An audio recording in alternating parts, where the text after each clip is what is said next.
Salut à tous, alors aujourd'hui on se retrouve pour une nouvelle vidéo et aujourd'hui on se retrouve pour l'anime de One Piece, cette fois-ci pour l'épisode numéro 961 qui s'intitule Serment déchirant, Oden et Kinemon. Et donc on reprend l'épisode là où on l'avait laissé, c'est-à-dire avec une coupure un petit peu brutale et qui moi je trouvais ça ne donnait rien de couper là parce qu'on venait de se mettre 41 ans avant ce qui se passe en ce moment dans One Piece. On venait à peine de comprendre un petit peu les personnages, tout ça, de les rencontrer, et on stoppait l'épisode comme ça. Donc on n'avait pas vraiment le temps de pouvoir bien se mettre dedans et de comprendre les choses. Donc aujourd'hui, on se retrouve justement avec Oden, donc 41 ans auparavant, et également Kinemon et un certain Denjiro. Kinemon qui a volé un sanglier et dont la mère ou le père, on ne sait pas trop, veut venir chercher son petit. Donc il est en train de défoncer tout Wano pour venir récupérer son petit, qui de base par Kinemon devait être vendu pour avoir de l'argent et pour pouvoir vivre aisément. Et c'est à ce moment-là qu'Oden était apparu et qu'il avait demandé à Kinemon de lui donner ce fameux petit sanglier. Mais pourquoi donc? Qu'est-ce pour le rendre ou pour éviter le grabuge ou quoi que ce soit? On ne savait pas. Mais connaissant Oden, en tout cas de ce qu'on en a entendu dans l'épisode précédent, c'est-à-dire que c'était un personnage vraiment qui est brigand, quoi. Il fait un peu ce qu'il veut, un peu des bêtises à droite à gauche, des grosses conneries. Bref, voilà, c'est pas du tout un personnage qu'on aurait pu vouloir comme souverain, comme il a sûrement été vu de ce qu'on connaît nous dans One Piece, dans la réalité, dans le présent. Et donc ce fameux cochon, Kinemon ne veut pas le donner et il va apprendre juste après ça que les brigands à qui il avait volé lui-même le vol, qu'ils avaient volé, en fait il y avait des brigands qui avaient volé cette espèce de sanglier et lui il l'avait volé à ces mêmes brigands, ce fameux petit sanglier que la mère vient chercher ou que le père, je ne sais pas, vient chercher. Il apprend par ces fameux brigands-là que Tsuru, donc plus ou moins sa copine, vient de se faire avaler justement par le père ou la mère de ce petit qu'il essaye de récupérer. Donc il va rentrer vraiment dans une colère noire et il va se dresser face au grand sanglier pour pouvoir essayer de récupérer Tsuru. Bien sûr, essayer, c'est un bien grand mot parce que le sanglier, le dieu de la montagne comme il l'appelle à Wano, c'est vraiment une bête énorme et personne ne peut l'entailler. En tout cas, en voyant la masse que c'est vraiment Kinemon à côté, c'est une fourmi. Mais Kinemon, il prend un sabre et il arrive quand même à entailler ce fameux sanglier. Seulement, il n'est pas assez puissant et il se fait mettre au tapis après 2-3 coups qu'il a réussi quand même à asséner au sanglier. Il se retrouve par terre, complètement KO. Et c'est à ce moment-là qu'on a Oden qui intervient. Oden qui tend le cochon vers la mère ou le père, on n'en sait rien là encore.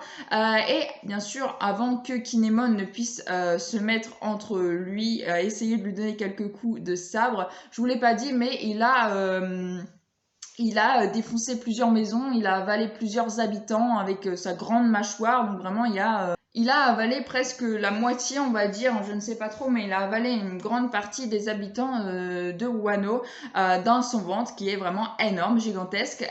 Et suite à ça, donc on a Oden qui arrive et qui présente le petit sanglier. Il lui dit c'est ça que tu cherches, c'est moi qui l'ai. Et donc à ce moment-là, on a bien sûr tous les habitants de Wano qui sont consternés d'apprendre que Oden encore, c'est lui qui a fait ça, c'est encore à cause de lui qu'il se passe ça à Wano. Donc ils en ont marre, ils jettent des cailloux, ils lui disent de ficher le camp, qu'on ne veut pas de toi ici, tu viens de perdre des milliers d'habitants à cause de toi, à cause du fait que tu as volé ce petit sanglier, pourquoi tu as fait ça, etc. Donc ils lui lancent des pierres, ils sont vraiment pas contents, chose qui est compréhensible puisque bien sûr le sanglier a mangé, donc comme je vous le disais, plusieurs habitants, plusieurs maisons, bref il a ravagé vraiment Wano. Et on a Oden qui est là devant, qui pose le sanglier après l'avoir montré au père ou à la mère et qui le tranche en deux. Avec ses deux sabres, en une seule technique, il arrive à trancher le sanglier en deux. Donc vraiment une attaque surpuissante. En un seul coup, il arrive à trancher quelque chose qui était quand même vraiment... ils appellent ça la montagne, le dieu de la montagne. Donc c'était quand même un sanglier qui doit avoir la taille d'une montagne. Enfin, je vous laisse imaginer ça. Et Oden, il arrive à le couper en deux super facilement. Et ensuite, bien sûr, le gros sanglier est mort. Et on a, comme par magie, tous les habitants qui ont été avalés par le dieu de la montagne, qui vient d'être brisé en deux, qui sortent de son ventre. Ils n'ont pas été digérés ni rien, ils sont totalement vivants. Il n'y a eu aucun mort dans cet incident-là. Tout le monde s'en est sorti vivant, donc même Tsuru qui s'en est sorti vivant et qui a pu donc aller voir Kinemon dans ses bras et pleurer dans ses bras. Kinemon qui d'ailleurs lui ne voulait plus vivre si Tsuru devait mourir. Donc voilà, on voit que ces personnages-là sont liés. Déjà on l'avait vu avant que ça retourne dans le passé justement, que c'était sa femme et qu'elle s'était fait d'ailleurs exploser suite au fait qu'elle n'avait pas voulu révéler ce qui allait se passer, justement l'espèce de raid qu'ils avaient mis en place, elle n'avait pas voulu le révéler et donc elle est morte en fait dans le présent. Et là, dans le passé, elle avait failli déjà mourir une fois, plus ou moins à cause des méfaits de Kinemon d'ailleurs. Mais non, elle a été sauvée, donc puisque Oden a réussi à trancher le gros cochon. Après ça, on a justement l'espèce de sbire de son père qui arrive et qui lui donne l'espèce de lettre qui stipule que son père le renie et donc qu'il n'est plus le bienvenu dans la capitale de Wano et qu'il peut faire sa vie où bon lui semble, mais que ce n'est plus le problème de son père et qu'il ne sera pas l'héritier. Donc Oden, lui, ça lui va très très bien, il est vraiment très content de lui. Puisque voilà, lui il voulait pas forcément rester, on l'a vu, hein, il voulait quitter Wano depuis 36 fois, je crois, il a essayé depuis qu'il est né, et à ce moment-là dans Wano il a que 18 ans, donc là il est vraiment très très content, il se barre du pays, enfin il se barre du moins de la capitale. Mais qui c'est qui le suit? On a Kinemon et Danjiro qui le suivent, mais on a plus ou moins tous les habitants de Wano, de la capitale de Wano, qui auraient aimé le suivre, mais qui ne l'ont pas suivi, parce que au vu de ce qu'il a fait, il a quand même sauvé tous les habitants, mais il a également aussi été là parce que c'est lui qui a volé le sanglier. Enfin, volé le sanglier, non, puisque il a sauvé la mise à Kinemon, qui d'ailleurs lui a empêché de dire la vérité. En gros, Oden, il a fait en sorte de rectifier ce que Kinemon a fait comme si c'était sa propre faute à lui. Et c'est ça qui a beaucoup plu à Kinemon et qui a fait qu'il a voulu le suivre. Denjiro l'a suivi aussi parce qu'il connaît très bien Kinemon et visiblement il idolâtrait avant Kinemon cette fameuse figure qui est Oden Kozuki. Donc tous les deux suivent Oden alors que Oden il a rien demandé, il voulait parcourir le monde tout seul. Bref, ils le suivent et puis il y a la colline de la capitale de Wano qui s'incline un peu comme si les habitants voulaient plus ou moins le remercier mais qu'ils ne peuvent pas parce que c'est quand même lui qui est plus ou moins le déclencheur de ce qui vient se passer. Voilà. Et puis ensuite, donc, on a bien sûr toute cette clique qui se barre donc de la capitale de Wano pour aller je ne sais où. Pour l'instant, Oden vagabonde un petit peu partout. Lui, tout ce qu'il voulait, c'était voyager. Donc voilà, pour l'instant, il est heureux. Et il se rend à une certaine bâtisse où il y a un certain Yasui qu'on a déjà entendu parler, qui était un très grand personnage, qui a aidé les Mugiwara et tous les autres d'ailleurs qui voulaient former le raid à aider à ce que le raid se fasse. Malheureusement, c'est tombé à l'eau, on sait ce qui s'est passé. Puis l'accueille avec grand plaisir, avec bon bien sûr Kinemon et Denjiro. Il l'accueille dans sa demeure, je suppose, on voit pas trop, mais je pense que c'est sa demeure. Et on aperçoit un espèce de domestique de Yasui, domestique qui va beaucoup vous étonner. En tout cas, moi, quand j'ai lu dans le scan, j'étais vraiment très étonnée. Ce fameux domestique, c'est Orochi. Orochi était aux ordres de Yasui, plus jeune. Donc voilà, Orochi, pardon, était aux ordres de Yasui, chose que on comprend un petit peu mieux le fait de pourquoi il voulait tuer Yasui après avoir été à ses ordres. Maintenant, c'est lui qui a le pouvoir, donc il voulait tuer l'autre. Bon, avec d'autres raisons, je suppose également. Mais voilà, on comprend un peu mieux le système de Orochi Yasui. Qu'est-ce qu'il voulait à Yasui? Pourquoi il a voulu tant le tuer, tant le mitrailler de coups, etc., etc. Bref, donc là, on l'aperçoit comme ça. Ils dorment donc chez Yasui quelques jours ou un jour, je ne sais pas trop. Et ensuite, ils repartent en voyage. Ils repartent et en repartant, on s'aperçoit donc que ils ont fait un capharnaüm pas possible dans la chambre que Yasui leur a prêté. Yasui qui n'y prête pas forcément très attention, il n'est pas forcément déçu, apparemment il s'y attendait peut-être un petit peu.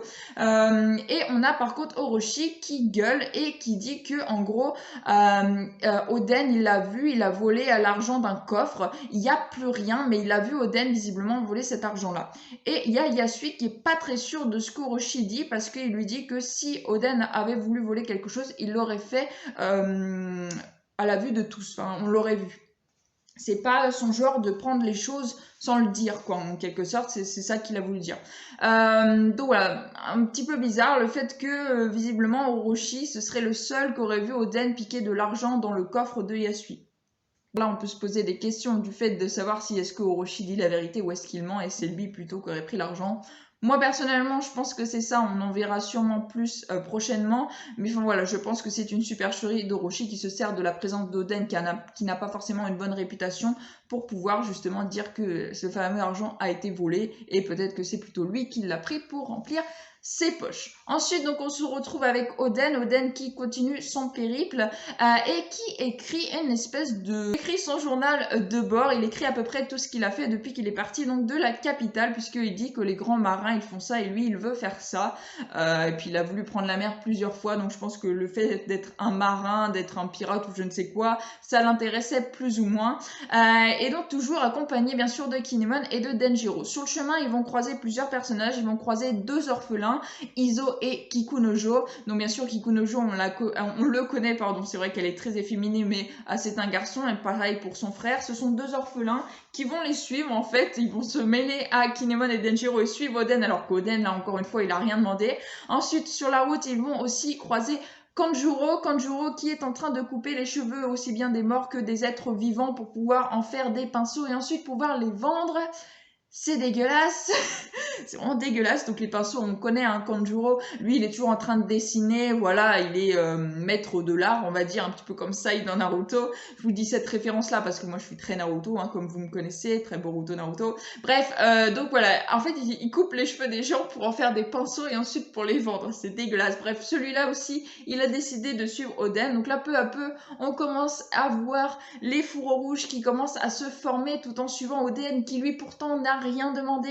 Également on croise Reizo qui semble d'ailleurs aimer les femmes et attirer la colère des hommes, bref, et qui suit également Oden dans son périple, enfin, qui suit plutôt les autres qui suivent Oden eux-mêmes. Donc voilà, il commence à être quand même une sacrée ribambelle de camarades. Et ensuite on a bien sûr Oden qui lui sait où il veut aller Curie qui est une zone de Wano de non-droit, donc en gros il n'y a pas de souverain là-bas, c'est vraiment les malfrats qui font leurs lois, qui s'entretuent, qui sont pas assez forts, ils mourront. Et donc on a vraiment Oden qui veut aller là-bas et qui veut visiblement parler au chef de ce gang de non-droit, qui s'appelle bien sûr Ashura Doji, qui est encore des fourreaux rouges. Et donc il va vouloir aller là-bas, il défonce la porte d'entrée plus ou moins de ce fameux pays de non-droit et l'épisode se termine comme ça, sur le fait que d'ailleurs il avait laissé tous les autres à un endroit et lui il était parti seul parce que de base son voyage il voulait le faire seul, c'est les autres qui l'ont suivi et les autres sont partis, enfin après Kinemon s'en est rendu compte et il est parti rejoindre Oden malgré qu'il va arriver après lui forcément à Curie. Donc voilà, à voir ce qu'il va se passer là-bas puisque ça va promettre du grabuge, mais au vu de la force d'Oden qu'il a quand même en une seule attaque réussi à trancher en deux une espèce de montagne qui était un sanglier, un être vivant quand même. Je pense qu'il va faire qu'une bouchée de la région de Curie, mais bon, on verra ça au prochain épisode.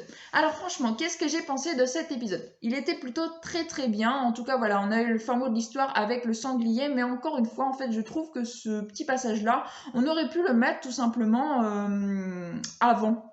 À l'épisode d'avant en faisant peut-être même plus court, mais enfin je pense qu'il y aurait eu moyen d'enlever quelques éléments qui ne servaient pas à grand chose dans l'épisode d'avant et de mettre tout le passage avec le sanglier là, et ensuite on serait parti sur le début du voyage d'Oden en fait, en quelque sorte, quand il est parti de la capitale de Wano. Mais bon voilà, après c'est que mon avis. L'épisode était plutôt franchement très bien, on a appris énormément de choses, on a appris donc que Orochi était de base un domestique de Yasui, chose qu'on n'aurait pas pu imaginer, en tout cas que moi je n'imaginais pas, et quand j'ai découvert j'étais vraiment très choquée. Le fait que tous les habitants aient pu sortir indemnes du dieu de la montagne, ça j'ai trouvé ça un petit peu gros, mais bon pourquoi pas, ils venaient juste de les gober, donc bon ils les avaient pas mâchouillés, ils les avaient juste gobés, alors bon pourquoi pas, mais même si c'est quand même tiré par les cheveux, le fait de voir que Oden était vraiment plutôt un solitaire que quelqu'un qui veut vivre en groupe, et pourtant tout le monde le suit parce que tout le monde est plus ou moins fan de ce qu'il fait, ou en tout cas il y a quelque chose qui émane d'Oden qui donne envie de le suivre.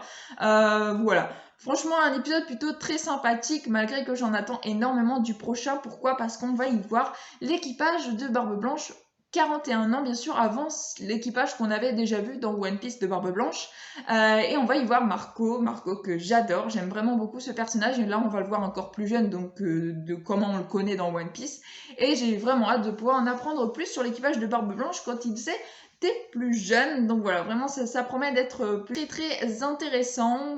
Je pense que j'ai fait à peu près le tour de tout ce que je voulais vous dire sur l'épisode, mais franchement plutôt un épisode très sympa. En tout cas, je l'ai préféré à l'épisode dernier qui pour moi en fait cassait un peu le truc, comme je vous ai dit. On venait de se mettre de comprendre un peu les éléments, tout ça de Wano de 41 ans avant, et il nous coupait un peu dans le feu de l'action, que là vraiment on était tout au long de l'épisode dans le passé, et du coup on a plus pu analyser les choses, comprendre des choses, voir comment les fourreaux rouges en gros se sont rencontrés la première fois. Donc voilà, plutôt très sympa à cet épisode qu'on nous a offert dimanche dernier. C'est ainsi que je vais conclure cette petite vidéo. En tout cas, j'espère qu'elle vous aura plu. Si elle vous a plu, n'hésitez pas à liker, à commenter, à partager et à vous abonner. Ça me ferait vraiment très plaisir. Sur ce, je vous souhaite une excellente fin de journée. Portez-vous bien et moi je vous dis à la prochaine. Ciao ciao.